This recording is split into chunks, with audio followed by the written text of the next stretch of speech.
고맙습니다. 베드로 사도와 목숨적 존재들이 지금 함께 공동체 안에 들어가 있습니다. 신앙생활의 날들을 우리가 같이 걸어왔어도 어떤 자는 여전히 목숨 안에 머물러 있는 자들이 있고 어떤 자들은 사도로서의 삶을 살아가는 자들이 있습니다. 그것은 무엇의 차이인가? 음식의 차이입니다. 먹거리의 차이입니다. 무엇을 먹느냐에 우리의 그 사명의 길이 달라질 수 있다는 겁니다. 오늘 우리 모두가 다 순전한 음식에 참여하는 귀한 이 한날이 되기를 원합니다. 43절로 45절 그래서 그는 모든 목숨에게 두려움이 되었고 기사와 표적이 사도 삶으로 인하여 발생하더라. 44절 그래서 믿는 삶 모두가 그것을 연결하여 있으면서 속된 삶 전체를 공유하더라. 45절까지 읽겠습니다. 그리고 재물의 삶과 소유의 삶을 팔아서 그것을 누군가 필요한 것을 좇아서 모두에게 나눠주더라 그랬어요. 개역성경에는 사람마다 두려워하는데 그랬어요. 사람이란 단어가 아니에요. 사람이란 단어가 아니라 푸시케라는 단어예요. 목숨을 가지고 있는 자들이 지금 두려움 안에 휩싸였다는 겁니다. 목숨이 두려워했어요. 무엇이 두려웠을까요? 목숨은. 목숨적 존재는 무엇을 먹을까, 무엇을 마실까, 무엇을 입을까 이것이 두려움이에요. 물론 육적인 것도 육적인 의식주도 두려움이지만 영적으로 무엇을 먹고 마시고 입는 거에 대한 두려움도 있다는 겁니다.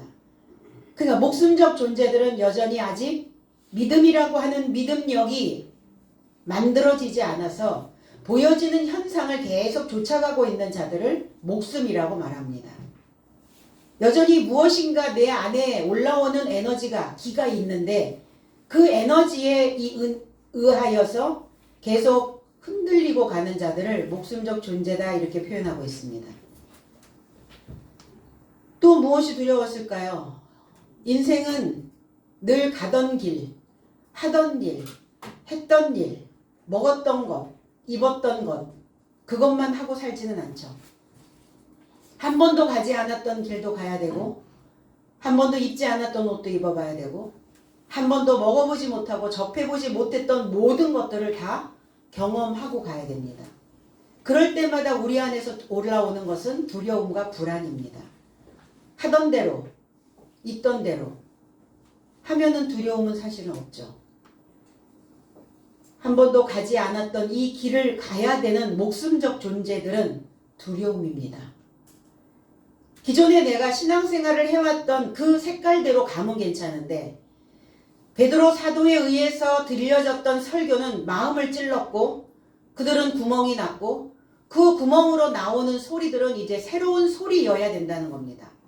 그러니까 내가 무엇인가 새로운 것을 만들어내야 된다라고 하는 두려움에 이들은 갇혀버리고 있는 겁니다.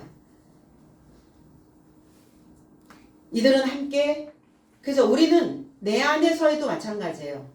내가 사도로서 길을 간다고 하여서 그것이 다 온통 되어진 것은 아니라는 겁니다. 우리의 삶 속에 두었다라는 것은 그 두어진 것을 가지고 이제 계속 그것을 거울 삼아 그것을 본보기 삼아 신앙생활의 여정을 가라는 것이죠. 그러니까 내 안의 존재 속에서도 목숨적 존재가 아직도 있고 또 사도로서의 길을 가야 되는 그 자도 내 안에 두 존재로 남아있다는 겁니다. 우리가 건강할 때는 괜찮아요. 어떤 생각이든 내가 소화 능력이 있어서 어떤 음식이 어떠한 것들이 들어와도 그것을 다 내가 소화할 수 있는 능력만 있으면 목숨적 존재가 올라와서 나를 휘저어도 결코 거기에 지지 않거든요. 그런데 우리의 생각들이 주저앉거나 우리의 마음들이 주저앉았을 때가 문제죠. 무엇인가 환경적으로 내 심리적으로 불안감이 오고 두려움이 왔을 때는 목숨적 존재가 승하게 되죠. 기승을 부린단 말이에요. 그러니까 그 기승을 부리는 목숨적 존재에 내가 눌려버리면 그 다음은 이제 두려움에 불안감에 그냥 갇혀버리고 마는 겁니다. 그래서 이렇게 같이 공존하고 있다는 것을 항상 생각하고 계셔야 됩니다. 내가 이 말씀을 배우고 하나님의 연결된 소식을 듣고 내가 지금 이렇게 신앙생활을 하고 있는데 왜 무엇 때문에 내 속에 이런 생각들이 올라올까? 있다는 거죠. 여전히. 그러니까 긴장끈을 놓지 않고 나 자신을 늘 잘 보호하고 내 마음을 보초설 수 있는, 파수할 수 있는 그러한 다짐이 필요하다는 겁니다. 자, 아는 세계에서 두려움이라는 것은 뭐냐? 내가 기존에 알고 있었어. 알고 있는 세계에서 모르는 세계로 넘어갈 때 두려워요. 그럼 우리의 신앙생활이라는 건 뭐냐? 내가 알고 있다라고 하는 이 신앙에서 모르고 있는 그 신앙생활로 넘어가 줘야 된다는 겁니다. 그래서 모르는 세계로 넘어가서 새로운 것을 배우고 시작하려고 하는 이 상태에서 두려움은 엄습해 오기 시작하죠. 그리고 내가 가지고 있는 그 모든 것들을 다 버려야 하는, 놓아야 되는, 비워내야 되는 이 상황이기 때문이에요. 그럼 저와 여러분들의 신앙 안에서도 이것과 지금 톱니바퀴처럼 맞물려 있다는 것이죠. 나도 지금 무엇인가를 버려야 되고 내가 알고 있다라고 했던 그 생각에서 이제 전혀 모르는 세계에 넘어가서 새로운 것들을 접하고 받아들이고 배워야 되는 그런 시점에 와 있다는 것입니다. 두려운 사람들은 가면을 씁니다. 가면을 쓰고 색안경을 쓰고 탈을 써요. 두렵지 않은 사람들은 색안경을 벗고 탈을 벗고 가면을 벗어버립니다. 신앙적 가면이 있어요. 그거를 심리학에서는 페르소나라고 이야기를 합니다. 무대 위에 올라가 있는 연극 배우들이 가면을 바꿔 쓰면서 역할을 다르게 만들죠. 우리는 한결같은 하나님, 동일하신 하나님, 어제나 오늘이나 늘 한결같으시는 그 마음, 가짐. 근데 신앙 안에서 탈을 쓰고 있는 자들, 페르소나를 하고 있는 자들은 교회와 교회 밖과 자기의 일터와 자기의 그 혼자 있을 때의 삶과 전혀 다르다는 겁니다.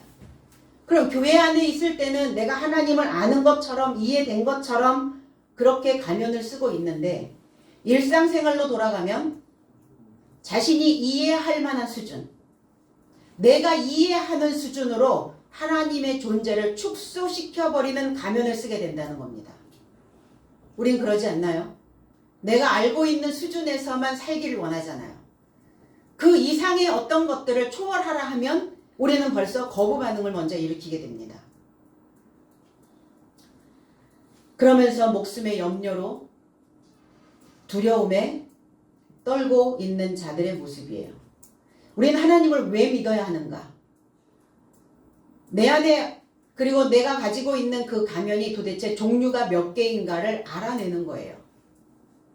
가면을 너무 많이 쓰다 보면 진짜 내가 누군지 민낯이 드러났을 때 그 민낯의 내가 너무 낯설게 느껴질 수 있다는 겁니다. 하나님을 통해서 나의 내면에 진짜 나와 만나는 거예요. 진짜 내 모습, 내가 진짜 원하는 게 뭐야? 진짜 내 모습과 만난다는 것은 내 안에 계신 그 신과 하나님과의 만남이 이루어지는 것을 이야기합니다. 가면을 너무 많이 쓰다 보니까 진짜 내가 무엇을 원하는지조차도 알아차리지 못하고 살아가는 사람들이 너무나 많아요.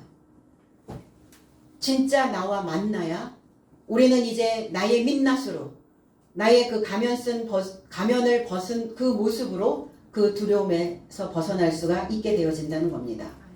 베드로전서 1장 17절에 외모를 보시지 않고 각 사람의 행위대로 판단하시는 자를 너희가 아버지라 부른즉 너희의 나그네로 있을 때를 두려움으로 지내라.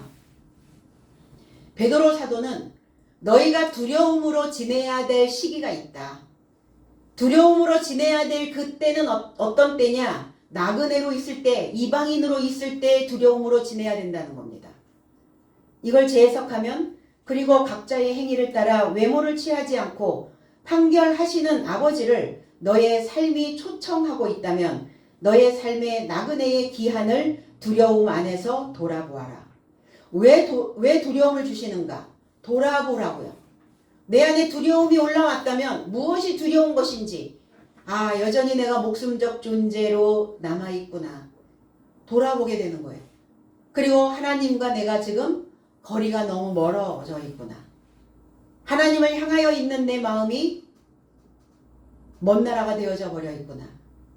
이제 하나님을 향하여 있는 것이 아니라 내 안에 목숨적 그 삶을 향하여 내 안에 그렇게 방향이 만들어졌구나. 그래서 하나님은 외모를 보지 아니하시고 나의 내면을 보신다고요. 각자의 행위를 보신다고. 그래서 나의 내면을 판결하시는 분을 아버지라고 말합니다. 그럼 내 안에 아버지가 계신다면 내 생각 속에서 어떠한 것들이, 어떠한 자극제들이 돌아다니고 있는지를 볼 수 있어야 되겠죠. 나의 내면에 자극을 주고 있는 요소들이 어떤 것들이 있는지. 그래서 내 내면을 판결해내는 거예요. 우리는 왜 판결을 해야 됩니까? 가둬야 될 것, 죄를 지은 잘못된 행위를 하고 있는, 잘못 살고 있는 생각들은 가둬놔야 되고, 그리고 잘 하고 있는 좋은 생각들은 놓아서 풀어서 내 삶에 유익을 가져다 줄 수 있도록 만들어내야 되고, 그래서 판결하라는 거예요. 스스로. 죽어서 하나님 앞에 가서 하나님 보좌 앞에, 그 하얀 보좌 앞에, 백보좌 앞에 서서 판결을 받는 것이 아니고, 내가 살아있는 동안 아버지의 법으로, 아버지의 그 판결문으로 내 속을 분리시켜 놓는 겁니다.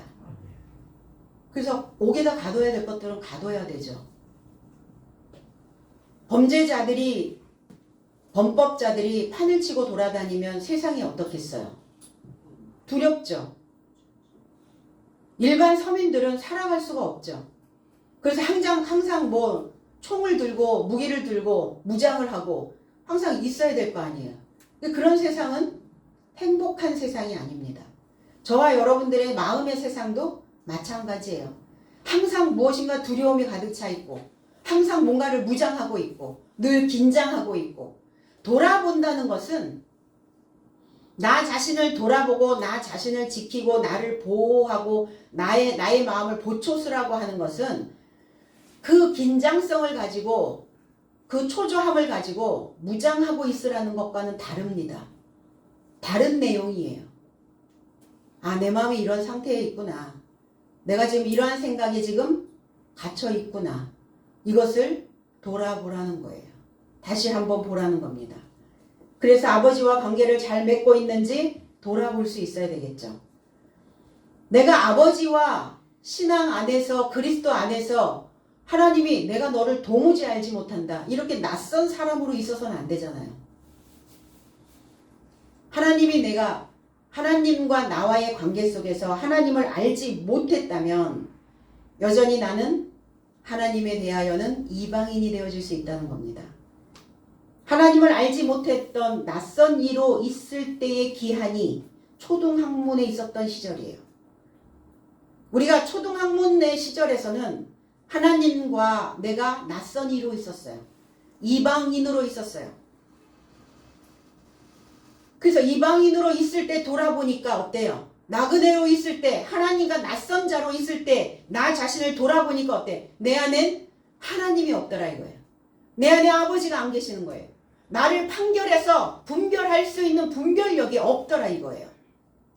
아, 내가 하나님과 지금 나그네로 있는 초등학문에 있었구나. 그 시절 필요하죠.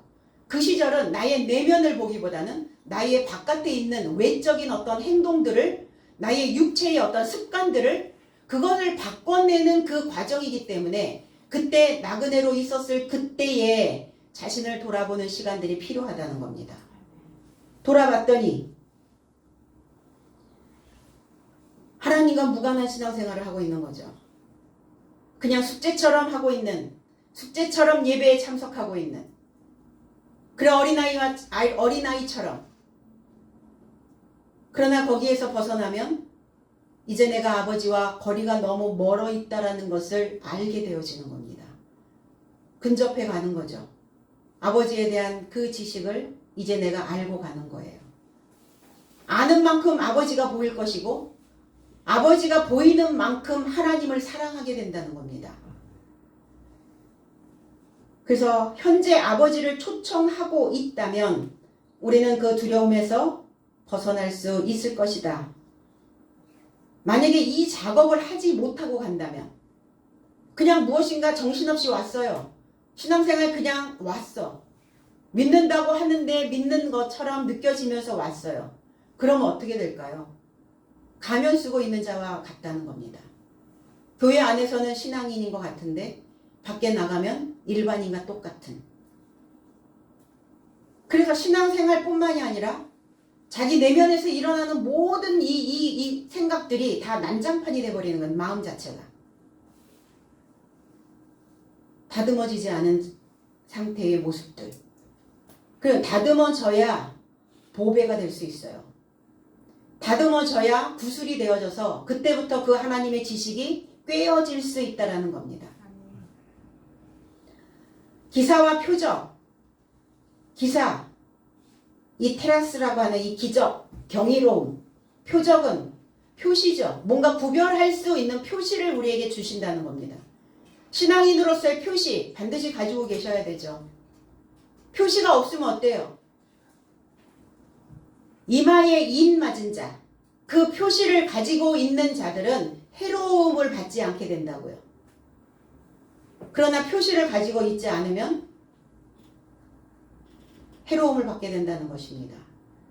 그리스도인으로 구별되는 것, 내 안에서 그 생각들을 분별해낼 수 있는 것, 내가 하나님과 이 여정을 함께 걸어가고 있다는 것, 내가 하나님을 알아본 만큼 하나님을 사랑하고 있는 그 마음이 내 안에 머물러 있다는 것, 그것을 통해서 내가 목숨과 사도들의 삶을 구별하여 갈 수 있는 이것 자체가 우리의 삶에는 경이로움이요 기적이라는 것입니다. 기적은 어떤 기적을 꿈꾸고 있었나? 내가 그리스도인이라고 하는 그 이름이 내게 붙여져 있는 이것 자체가 기적이고 이것이 바로 곧 표적의 삶이 되어진다는 것입니다. 믿는 삶이 믿음의 공동체 안에서 연결되어 있게 되었다고요.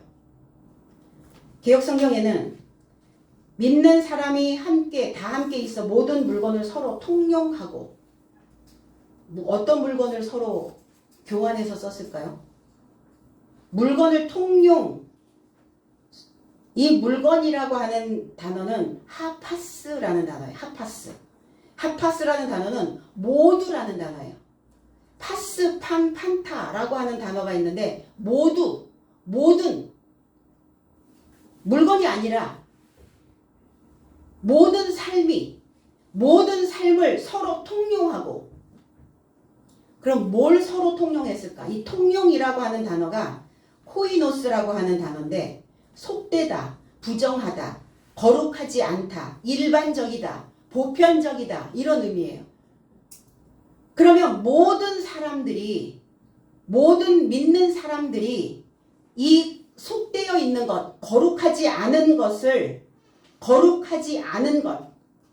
이것을 삶 전체가 공유했다고요. 이상하죠? 우리는 거룩한 것, 정결한 것, 깨끗한 것을 공유해야 되는데 왜 부정한 것, 왜 더러운 것, 왜 속되다 말하는 것, 거룩하지 않은 것을 왜 공유해야 할까요? 지금 이 믿음의 공동체 안에서는 목숨적 존재들이 있잖아요. 결국은 목숨적 존재들을 하나님의 사도로 만들어내기 위한 방법이라는 겁니다.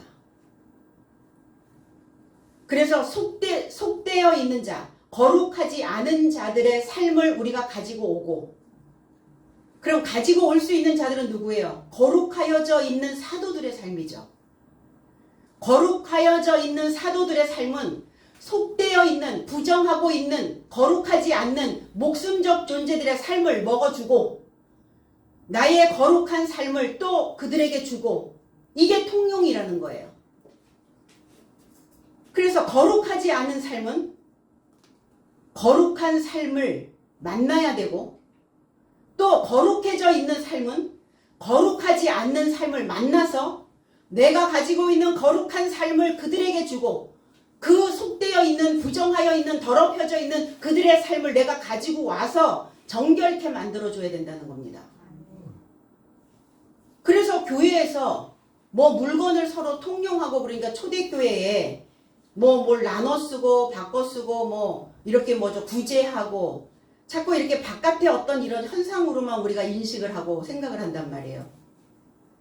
물건이라는 단어가 아니고 모든 삶이 그리고 서로 통용이라고 하는 단어가 속되다라는 의미를 가지고 있고 속된 것을 모든 삶이 공유해야 된다고요. 그래서 거룩한 삶은 속된 삶과 연결되어져야 되고 그러면 속된 삶이라는 게 과연 뭐냐? 일반적으로 믿는 자들을 속되다 이렇게 표현하는 거예요. 그럼 일반적으로 믿는다는 것은 뭐예요? 우리가 그동안 초등학문 아래서 신앙의 첫 단계에서부터 하나님을 알고 우리가 하나님을 배우고 믿음의 전 단계 하나님을 배우면서 믿기 시작한 그 전 단계까지는 다 일반적으로 믿어왔어요. 자, 기록되어져 있는 이 말씀이 성경 66권에 문자로 기록되어진 이 자체 역사적인 어떤 관점 그것을 믿는 것은 일반적인 믿음이라는 거예요. 그러면 그렇게 믿는 것을 성경에서는 부정이다라고 말해요. 그 부정한 거야. 속된 거야.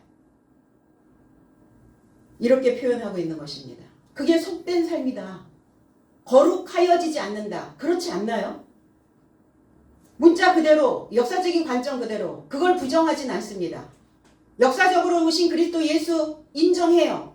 그런데 그 역사가 나의 삶에 미치는 영향이 무엇인가를 배워가야죠. 오늘날 이 성경 안에 있는 모든 사도들이 모든 선지자들의 삶이 나에게는 어떠한 영향을 줘야 되는가? 나는 그 영향을 받고 있는가?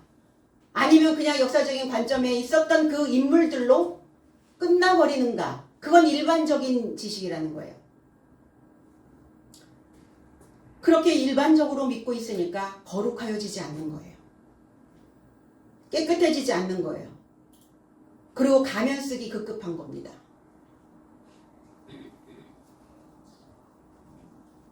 그래서 삶 전체를 공유하여 새로운 개념, 신개념의 옷을 사도들은 목숨적 존재, 거룩하여져 있지 아니하는 속되어 있는 통용, 속되어 있는 자들에게 지어 입히는 거예요.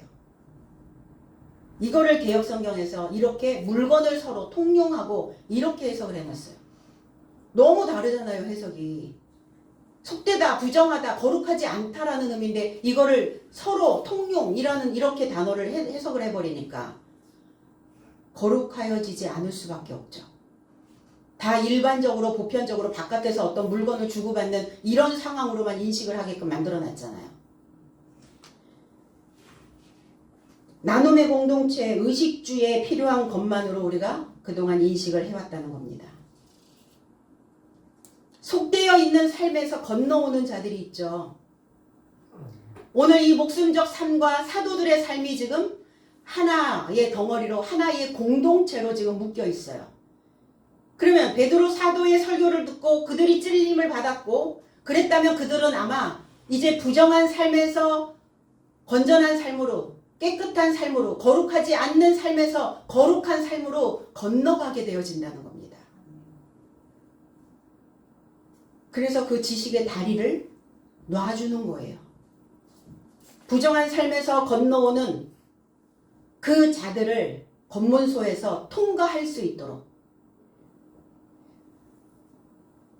색깔이 전혀 다르게 있는데 그 다리를 건너오게 그 검문소를 통과시킬 수는 없잖아요. 그럼 사도들은 검문소를 지키고 있는 보초병과 같다는 거예요. 그들이 건너오고자 할 때 내가 당신이 가지고 있는 그 색깔로 옮겨가기를 원합니다. 내가 지금 속된 삶인데 당신이 나에게 거룩한 것을 주면 내 거룩하지 않은 것을 당신이 가져가고 당신이 거룩한 것을 내가 가져오기를 원한다면 그걸 붙잡기를 원하는 자여야 된다는 것입니다. 그것을 내 삶의 필요성을 느끼고 그것을 내가 가지고 오기를 원해야 그걸 줄 거 아니에요. 원하지 않는데 자기 개념 속에 갇혀 있는데 그걸 어떻게 준단 말입니까? 그렇게 되어지기를 원하는 자는 다리를 건너오게 될 거예요. 그러면 그들을 통과할 수 있도록 그 색깔을 입혀주는 거예요. 로마서 14장 14절에 내가 주 예수 안에서 알고 확신하는 것은 무엇이든지 스스로 속된 것이 없으되 다만 속되게 여기는 그 사람에게는 속되니라. 자, 제 해석은 나는 자신으로 인하여 속된 것이 하나도 없음을 주 예수 안에서 확신받고 알았다. 어떤 것을 속된 것이라 여기지 않는 자라면 그것으로 속된 것이다. 어떤 것을 속된 것이라 여기지 않는 자라. 그럼 어떤 것이 뭡니까? 보편적으로 일반적으로 문자적으로 역사적으로만 믿고 있는 그 자라면 그것을 속된 것이라고 여기지 않고 있다면 그것 자체가 속된 것이다. 바울사도는 이렇게 설교를 하고 있어요. 얼마나 이거를 이렇게 재해석을 한다는 것 자체가 이거를 새로운 개념을 만들어낸다는 자체가 어려움이죠. 이 새로운 개념을 받아들인다는 것 자체가 내가 그 속된 삶을 바울사도에게 주는 거예요. 받아들여야죠. 그래야 내 부정한 것이 나의 속된 것이 더럽혀져 있는 것들이 그 사도에게 갈 거 아닙니까? 그리고 그 바울사도의 거룩한 것이 나에게 입혀지는 거예요. 안 먹으면 안 받아들이면 여전히 속된 삶에 있는 거예요. 바울사도는 자신으로 인하여 속된 것이 하나도 없음을 주 예수 안에서 확신을 받고 알았다. 사도로서 나는 하나님 안에서 하나님과 연결된 자로 내가 거룩하여져 있다라는 것을 확신받았다고요. 그럼 내가 하나님 안에서 목숨적인 것들을 내가 다스리고 하나님 안에서 내가 거룩하여져 있다라는 것을 확신받아야 이 메시지를 줄 수 있는 것이죠. 그래서 어떤 것을 속된 것이라 여기지 않는 자라면 그것으로 속된 것이다. 그리스도 예수와 연합되었다면 속된 것에서 벗어난 것입니다. 그러나 믿음으로 집 짓지 못하고 목숨적 상태로, 목숨적 상태는 어때요? 늘 고개를 하는 것과 같아요. 외줄타기. 그거밖에 몰라. 하나만 알아. 그럼 하나만 안다는 건 뭐야? 그 인생이 외줄 인생이라는 거예요. 외줄을 타고 아슬아슬하게 가는 그 위태로운 모습을 그렇게 이야기하고 있는 거죠. 신앙 안에서 고개사로 살면 되겠냐고요. 자신이 속되다는 것을 알고 내 안에 속된 것이 무엇이 있는지, 내 안에 부정한 것이, 거룩하지 않은 것이 무엇이 있는지를 알고 있다면 그 시점서부터 나는 그 속된 삶으로부터 지금 벗어나고 있는 상황이다. 그럼 그 속된 삶을 누군가 먹어줘야 되거든요. 그게 사도들의 역할이에요. 근데 싫죠. 그 사람들의 그 부정한 거룩하지 않은 그 삶을 내가 먹는다는 것은 이해한다는 거예요. 받아들인다는 거예요. 그렇지, 저 사람의 상태에서는 그럴 수밖에 없겠지. 그런데 그것도 너무 도가 지나치면 문제가 되겠죠. 어느 기한까지 와야 돼. 기한. 항상 기한이 필요해. 무한정이 아니란 말이에요. 계속 그 상태에 머물러 있으면 구제, 불능. 그렇게 되겠죠. 오늘 우리의 마음은 어떤가? 이렇게 신앙 안에서 외주를 타면서 그냥 마침 우리의 믿음이 순두부처럼 조금만 건드려도 그냥 흔들리고 조금만 건드려도 쉽게 뭉그러져 버리고 있다면 나는 내 마음의 경호를 못하고 있는 것이다. 그래서 두려워지고 불쾌해지고 그래서 더러워지는 거예요. 거룩한 쪽으로 가는 것이 아니라 속된 쪽으로 가는 거예요.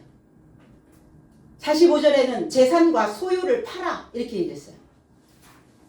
자, 공동체 안에 들어가려면 그 이단들이 잘 써먹었었죠. 예전에 공동체 안에 다 넣어놓고 가지고 있는 재산 다 팔아서 거기다 다 넣고 거기서 나눠주는 거 가지고 먹고 살고 자식도 키우고 그러니까 이제 나갈래야 나갈 수가 없는 거예요. 내게 아무것도 없으니까. 그러라는 이야기예요. 재산을 팔아? 팔을 게 없는 사람들은 어떻게 해요? 아, 팔을 게 없는 사람들은 그러면 몸으로 때워? 그 얘기가 아니잖아요. 재산, 크테마라고 하는 단어에 크테마. 이 크테마라고 하는 단어에 가축, 짐승이라는 의미가 담겨져 있어요. 그리고 재산, 재물. 이 짐승에 대한 소유권, 가축에 대한 소유권, 이것을 처분하라. 저와 여러분들은 재물이 많은 사람들이에요. 어떤 재물을 가지고 있습니까? 말씀 66권이 저와 여러분들에게는 재물이에요. 지식이 재물입니다. 그 지식은 아는 것은 재물을 가져다 줘요. 그 지식을 처분하면 수입이 생깁니다. 그럼 우리 신앙 안에서도 내가 가지고 있는 이 재물을 팔아야 해요. 내가 가지고 있는 이 소유를 파셔야 됩니다. 주님 장사꾼이시죠. 주님이 가지고 계시는 그 지식을 우리에게 팔았어요. 그러면 살만한 물건이어야지. 그 지식을 살만한 지식이어야 되잖아요. 값어치가 있는 지식이어야 우리가 살 수 있는 것이지 무조건 장터에다가 내놓는다고 무조건 다 사갑니까? 당근에다가 내놓는다고 무조건 다 사가요? 싸다고 다 사갑니까? 아니에요. 비싸도 값어치가 있는 물건은 그만한 대가를 지불하고 삽니다. 그러면 저와 여러분들의 가지고 있는 이 재물을 팔을 수 있는가 없는가? 그럼 우리가 가지고 있는 재물이 뭘까요? 없는데요. 땅 한 평도 없는데요. 있다고요. 우리가 그동안 신앙생활을 하면서 들어왔던 메시지, 우리가 들어왔던 하나님에 대한 정보, 우리가 들어왔던 먹어왔던 하나님에 대한 양식, 이게 다 재물입니다. 구약에서 우리에게 주셨던 십계명, 계명, 규율, 율법, 그게 재물이에요. 재물이 많은 자가 있었죠. 마가복음 10장 22절에 그 사람은 재물이 많은 고로 이 말씀을 인하여 슬픈 기색을 띠고 근심하며 가니라. 부자 청년에 대한 메시지를 우리는 너무 잘 알고 있어요. 재해석을 하면 그러자 그가 말씀에 접하여 침울하고 근심되어 떠나갔다. 왜냐하면 그가 많은 재물을 가지고 있기 때문이더라. 예수께서 길에 이르고자 나가시는데 길에 이르고자 하나님의 방법에 이르고자 하나님의 방법을 주고자 가고 계시는데 이제 이 청년이 달려온 거예요. 그래서 질문합니다. 내가 영생을 내세적 생명을 상속받으려면 무엇을 해야 됩니까? 이렇게 물어보는 거예요. 개역성경에는 내가 영생을 얻으려면 어떻게 해야 됩니까? 이런데 제 해석은 내세적 생명. 내세적 생명이라는 건 뭐예요? 일곱째 나를 이야기한다고 말씀드렸죠. 내가 사도로서 분별력 있는 그 삶으로 내가 그렇게 가기 위해서는 내가 무엇을 상속받아야 됩니까? 그랬더니 주님은 대뜸 그러시는 거예요. 네가 계명을 알고 있다. 그러면서 10계명에 대해서 쭉 말씀을 하십니다. 살인하지 말고 도둑질하지 말고 간음하지 말고 이웃을 해하지 말고. 그랬더니 이 부자 청년이 이렇게 어려서부터 지켰습니다. 이 지키다라고 하는 단어가 필라소라고 하는 단어인데 지켰습니다. 이 필라소라고 하는 단어는 고립이라는 의미를 가지고 있어요. 고립. 내가 하나님의 계명을 다 고립시켰습니다. 하나님의 계명을 다 주변과 다 이렇게 왕래를 다 끊어버렸다고요. 고립. 기독교 안에서 사실은 그 나와 다른 색깔, 다른 타종교, 다른 문화 있는 사람들이 어떻게 해요? 고립시키죠. 그렇게 해서는 하나님을 증거할 수가 없잖아요. 그렇게 해서는 하나님을 내놓을 수가 없잖아요. 내가 가지고 있는 것들을 그들에게 팔아야 되는데 팔 수가 없잖아요. 근데 이 부자 청년이 지켰습니다. 어려서부터. 그래 그 지켰는데 뭐 했냐? 고립시켜놨습니다. 그냥 외롭게 단절돼서 다 주변과 단절되어서 왕래가 이루어지지 못하도록 그렇게 고립시켜 놓았습니다. 주님께서 그에게 말합니다. 너에게 하나가 부족하다. 너의 재물을 팔아 가난한 삶에게 다 줘라. 가난한 삶에게 재산과 그 소유를 팔아. 지금 이제 요 45절처럼 다 팔아서 가난한 삶에게 줘라. 가난한 삶에게 줄 수 있는 것이 무엇입니까? 가난한 사람에게 주는 것은 하나님의 복음입니다. 영으로 가난한 자는 행복하다. 영으로 가난해져 있기 때문에 하나님의 메시지를 들을 수 있는 거예요. 받아들일 수 있는 겁니다. 부자는 이렇게 근심하는 거예요. 하나님의 율법, 계명, 이 재물이라는 의미에 짐승이라는 의미가 담겨져 있다고 말씀드렸죠. 그러면 짐승 같은 사람에게 먹여야 하는 법, 짐승 같은 사람에게, 법이 없는 사람에게 법을 주는 하나님의 율법, 이게 재물이라고요. 그러면 짐승 같은 사람을 다스리려면 하나님의 법이 들어가야 되는데, 하나님의 법이 들어간 그 짐승 같은 사람이 사람이 됐어. 사람 같은 사람, 하나님 같은 사람이 됐어. 그러면 그 지식이 얼마나 가치가 있겠어요? 그 가치가 있을 수 있도록 그 사람에게 필요한 것들을 팔아라. 그에게 넘겨줘라. 그러면 살 수 있어야 된다. 그 지식도. 내가 알고 있는 수준의 그 지식은, 자, 짐승 같은 그 신앙적 또 목숨적 존재에 있는 자라도 다 내가 알고 있는 그 일반적으로 보편적으로 알고 있는 그 지식을 살 리가 없잖아요. 나도 아는데 또 저거를 사라고 살 필요가 뭐가 있어요?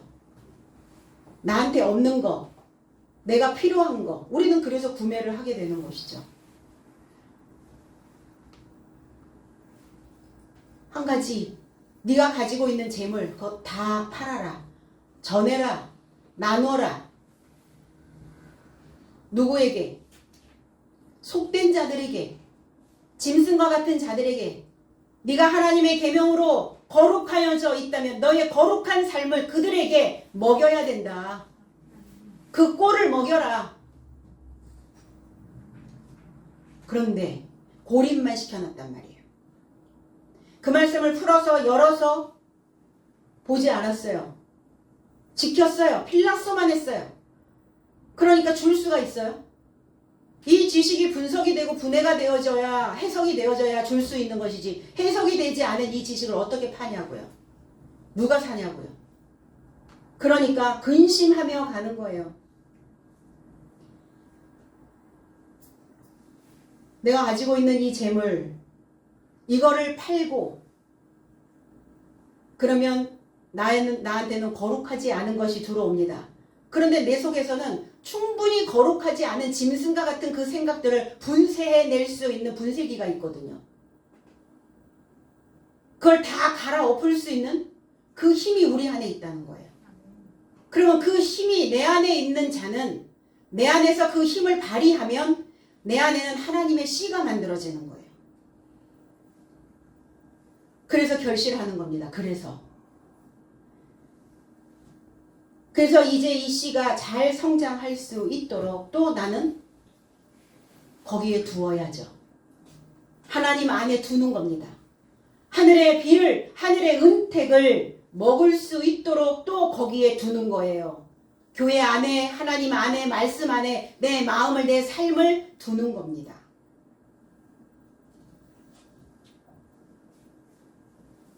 그래서 저와 여러분들이 가지고 있는 그 신앙의 지식, 이 믿음을 팔 수 있어야 돼요.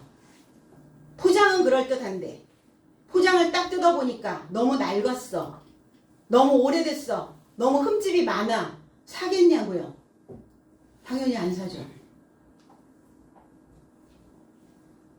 질이 안 좋아서 저와 여러분들의 이 재물을, 저와 여러분들이 가지고 있는 이 지식을, 이 믿음을 샀다 하더라도 반품 오면 어떻게 하실래요? 응? 환불해달라고 그러면 하면 어떻게 하실래요? 다 환불해 주실 수 있어요?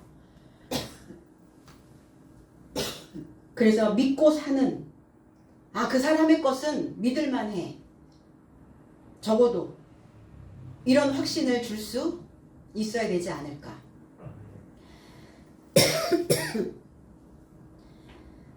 자, 필요를 따라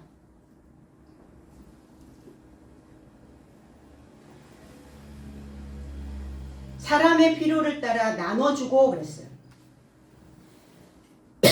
그 필요로 하는 것들이 무엇입니까? 결핍되어져 있는 것들을 주는 거예요. 어떻게 줍니까? 일반적인 지식으로, 보편적 지식으로 주는 게 아니에요. 이 나눠주고 디아 메리조라고 하는 단어는 구분하다, 쪼개다. 우리 뭐라 그러죠? 그 목사님 말씀을 잘 쪼개. 그러니까 쪼개서 주는 거라고요. 쪼개서 줘야 된다고. 두루뭉술 주는 게 아니에요. 그래서 나의 지식을, 내가 가지고 있는 나의 마음을, 나의 지혜를, 하나님께 대한 믿음을, 나의 신앙을 그들에게 쪼개서 주는 거예요. 그걸 나눠주는 겁니다. 46절로 47절 나를 따라 성전 안에서 더불어 같이 격동하여 열중하고 집을 조차 떡을 떼어 마음의 즐거움과 순전함 안에서 음식에 참여하더니 하나님을 찬양하며 백성 정부를 향해 기쁨을 가지니 주께서 나를 쫓아 그것을 연결하여 구원받는 삶을 교회에 더하시더라. 자, 날마다 마음을 같이하여 성전에 모이기를 힘쓰고. 가능합니까? 날마다 모일 수 있으세요? 일주일에 우리 3번씩 아니면은 날마다 모이기도 했죠. 새벽 기도서부터 시작해서. 그럼 다 일상생활을 다 포기하고 날마다 교회 안에서 이렇게 모이라는 얘기예요. 날마다가 아니라 날을 따라. 날이라고 하는 헤메라라고 하는 단어와 마다는 카타라는 단어예요. 그럼 카타라는 단어는 줬다, 따라서, 이런 아래로 이런 의미예요. 그러면 따라서, 나를 따라서, 나를 쫓아. 그럼 나를 쫓아, 나를 따라 간다는 것은 어떤 나를 따라간다는 거예요. 어떤 나를 쫓아서 가는 거예요. 2023년에 그 나를 쫓아서 가는 겁니까? 아니죠. 하나님이 안식한 나를 쫓아서. 사도가 되어진 그 나를 따라, 일곱째 나를 따라서 지금 가고 있는 거예요. 그 나를 따라서 그렇게 해석을 해야지. 날마다 이러면은 그래서 막 다 이제 묶어놓게 되겠죠. 계시록 21장 25절에 성문들을 낮에 도무지 닫지 아니하리니 거기는 담이 없습니다. 여기서 낮에라고 하는 이 단어가 헤메라라는 단어예요. 날이기도 하고 낮이기도 해요. 낮. 바로 성문을 닫지 않는, 담이 없는 이 성을 새 예루살렘이다. 하나님의 신부가 되어진 새 예루살렘이 이렇게 되어지는 거예요. 담이 없어요.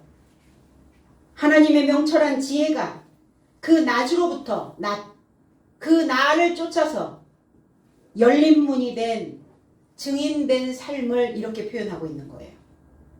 그래서 살아있는 증서, 살아있는 책, 그 안에 기록되어진 새 예루살렘 성이 완성되는 겁니다. 빛의 아들이요 낮의 아들이다, 이런 표현을 하죠. 밤과 어둠에 속하지 않는다. 그럼 밤과 어둠이 교차되는 과정을 어떻게 설명해야 되냐면, 저와 여러분들이 배움의 과정에 있을 때는 밤과 낮이 교차가 돼요. 그러나 일곱째 날 안식이 된 하나님의 일을 마치심에, 일곱이라고 하는 단어는 완전하다라는 의미를 또 가지고 있어요. 그러면 일곱이라고 하는 그 일곱 날 안에 들어가면 완전케 되어져서 밤이 없는 거예요. 그 지식이 열리는 거예요. 어둠이 다시는 그 안에 있지 않는 거예요. 우리가 무엇인가 알지 못했을 때를 우리는 어두움이라고 말합니다. 무지하다 이렇게 해요. 무식하다. 까막 눈이다. 이런 표현들이 뭐예요? 어두움에 있다는 거예요. 소경의 눈이 밝을 것이며 이게 뭐냐? 일곱째 날에 들어간 자의 모습이라는 겁니다. 방관하지 교차되지 않는 이제 사도로 증인으로 복음의 나팔을 불 때에 이제 이 날이 되어지는 거예요. 이 낮이 되어지는 거예요. 고린도전서 15장 31절에 형제들아 내가 그리스도 예수 우리 주 안에서 가진 바 너희에게 대한 나의 자랑을 두고 단언하노니 나는 날마다 죽노라. 바울 사도께서 그랬죠. 나는 날마다 죽노라. 아니 날마다 어떻게 죽어요? 아, 내 생각이, 내 고집이, 내 아집이, 내 본성이 그게 아니라 나의 삶의 주 예수 그리스도 안에서 가진 내 자랑을 걸고 나는 나를 쫓아 죽노라. 나를 쫓아 죽는 거예요. 다섯째 날에서 여섯째 날 넘어오면 다섯째 날은 죽고 여섯째 날은 살고 이제 여섯째 날에서 일곱째 날에 넘어가면 여섯째 날은 죽고 일곱째 날은 살고 이게 나를 쫓아 죽는다라는 표현을 이렇게 하는 거예요. 죽고 사는 거예요. 죽고 부활하고 죽고 부활하고 그 세포가 죽고 새로운 세포가 만들어지고 옛것은 죽고 새것이 살아나고 이것을 바울 사도께서는 이렇게 설명을 해 놓으신 거죠. 날마다 죽노라. 죽어지 뛸까? 조금 건드리면 어때요? 파르르 그게 언제 어디에 자리 잡고 있었는지는 몰라도 파르르 올라오잖아요. 그래서 날마다 죽어야 돼요? 자아가 죽어야 됩니까? 자아를 어떻게 죽여요? 자아가 죽어요? 자아는 건강해져야지 우리의 마음들을 우리의 심리를 잘 끌고 갈 수 있게 된다는 겁니다. 의롭게 살기 위해서 그래서 우리는 무지하지 않도록 그 낮의 아들 나를 따라 죽고 사는 이 영적인 전쟁을 해야 되는 것입니다. 이게 바로 영적인 전쟁이에요. 죽어야 되는데 안 죽어져. 살아나야 되는데 안 살아. 이게 영적 전쟁이죠. 논리적, 이성적 사고를 만들어내는. 집을 쫓아 떡을 떼매오자. 집을 쫓아 간다라는 거. 카타 오이코스예요 또. 하나님의 집을 쫓아. 하나님의 집을 따라. 하나님을 따라. 하나님은 집이에요. 하나님은 성전입니다. 예수 그리스도도 집이에요. 그럼 그리스도의 집을 쫓아라는 것은 내 안에 내가 거주해야 될 곳이 있어야 된다는 거예요. 내 마음이 거주해야 될, 내 정신이 거주해야 될 곳, 그곳은 하나님입니다. 사람들의 마음이 붕 떠버렸어요. 왜 붕 떠버렸어요? 거주할 집이 없는 거예요. 마음의 집이 없는 거예요. 마음의 고향을 잃어버린 거예요. 마음의 고향은 하나님이셔야 되거든요. 하늘이어야 됩니다. 바로 그 말씀으로 지어진 집을 쫓아 떡이신 그리스도 예수를 떼어 먹고 마음을 같이 하여 마음이 같아질 수 있나요? 호모디마돈이라고 하는 의미인데 마음을 같이 하여 하나가 되어 그 말씀과 하나 되어져서 그 떡과 하나 되어져서 하나님의 집과 하나 되어져서 기쁨과 순전한 마음으로 음식을 먹고 그랬어요. 마음의 즐거움 안에서 순전한 음식을 먹고 마음이 양식이란 말이에요. 마음이 음식이란 말이에요. 그럼 마음이 즐거워야 그 즐거움의 양식을 먹을 수가 있어요. 그런데 뭘 어떻게 먹으라고? 순전한 음식을 먹으라네요. 순전. 이 순전하다. 아펠로테스라고 하는 이 의미는 평탄하다라는 의미를 가지고 있어요. 고르게 평탄하다. 또 발을 걸리게 하는 돌이라는 뜻이에요. 아니 발을 걸리게 하는 돌과 순전함과 또 평탄함이 무슨 의미가 있을까? 그러니까 이 순전해야 내 안에 그 발이 방향을 잘못 잡아서 그쪽으로 가지 않도록 거기에 돌을 하나 놓는 거예요. 그래서 걸려 넘어져야 그래야 아유 내가 지금 또 방향 설정을 잘못했네. 이게 순전함이라는 거예요. 그래야 인생길이 평탄하다는 겁니다.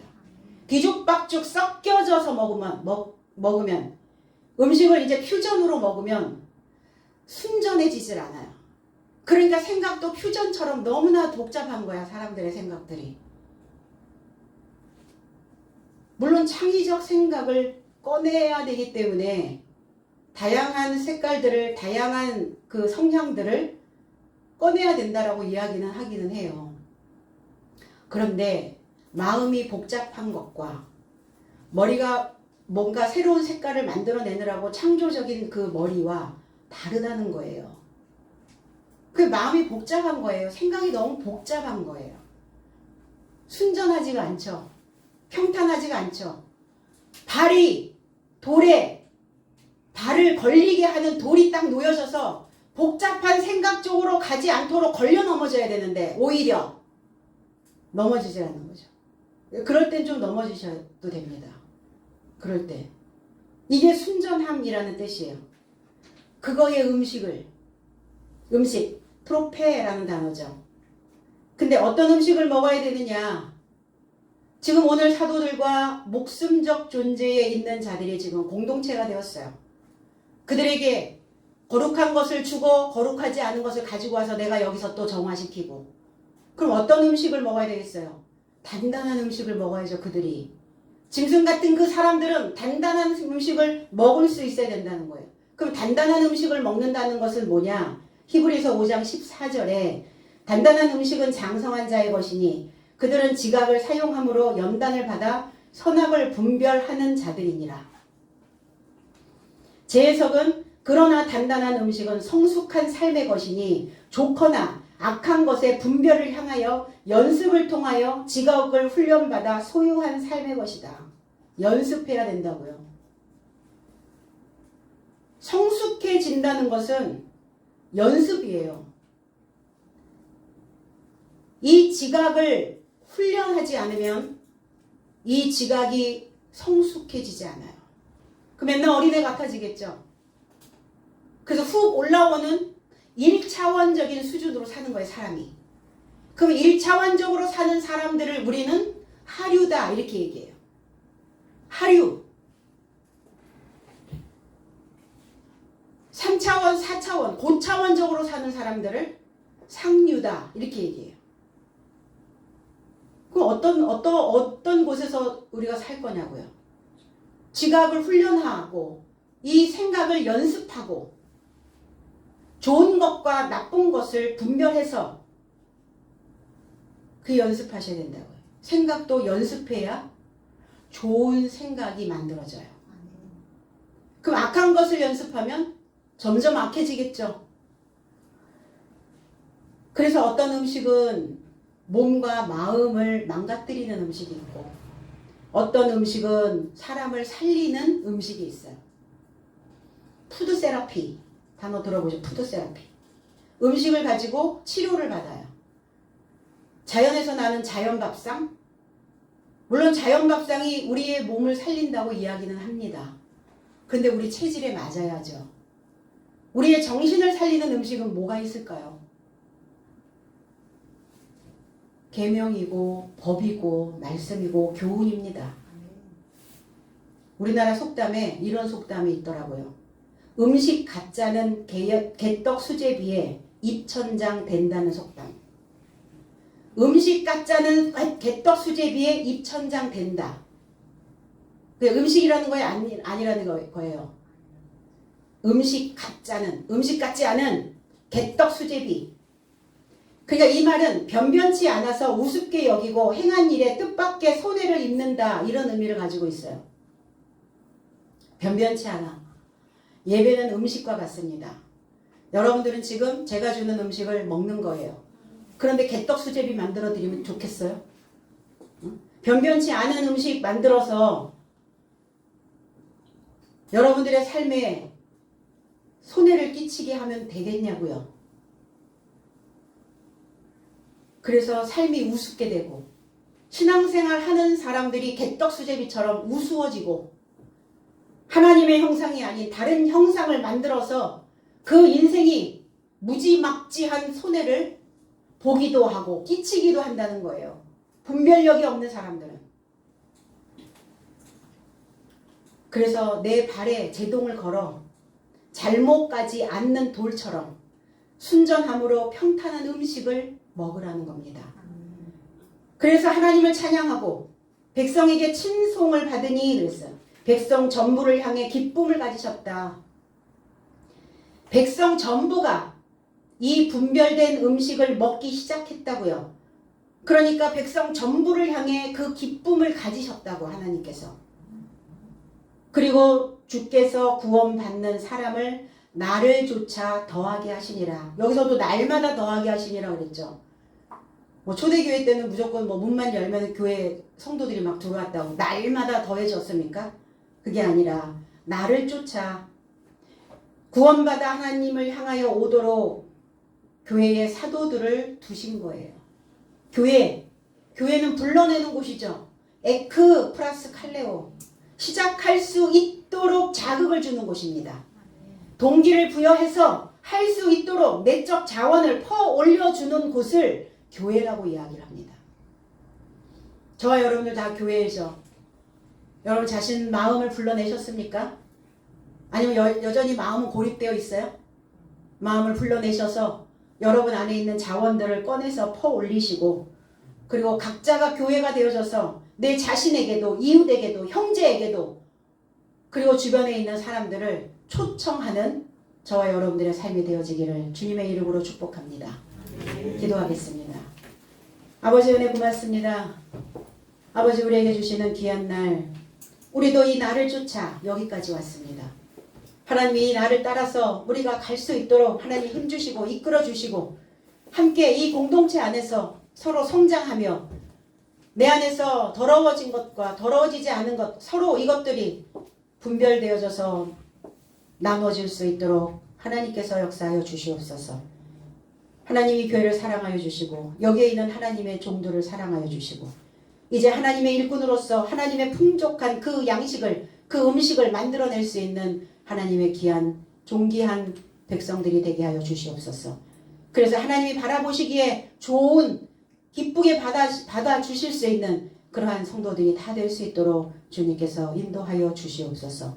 감사드리며 예수 그리스도의 이름으로 기도하옵나이다. 아멘.